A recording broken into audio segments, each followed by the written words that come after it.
Hey everyone, today I'm going to show you how to create a copy of a desktop flow in Power Automate Desktop. Without any further ado, let's get started. First, you'll want to open your Power Automate Desktop application on your computer. Once the application launches, direct your attention to the left side of your screen where you'll see a navigation panel. In this panel, click on Flows. This will display all of your existing flows in the main workspace, making it easy to browse through your automation library.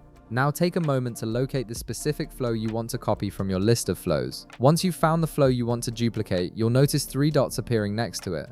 Go ahead and click on these 3 dots to reveal a drop-down menu with various options for managing that particular flow. From the drop-down menu that appears, click on Create a Copy. This option is specifically designed for duplicating flows, which is incredibly useful when you want to create variations of an existing automation without having to build everything from scratch. It saves you time and ensures you maintain the same structure and logic as your original flow.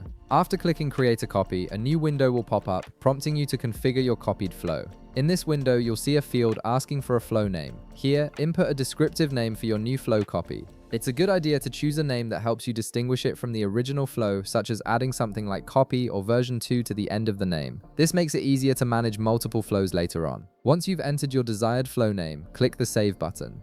The system will then process your request and create an exact duplicate of your selected flow with the new name you provided. This copied flow will include all the same steps, configurations, and settings as the original, allowing you to modify it independently without affecting the source flow.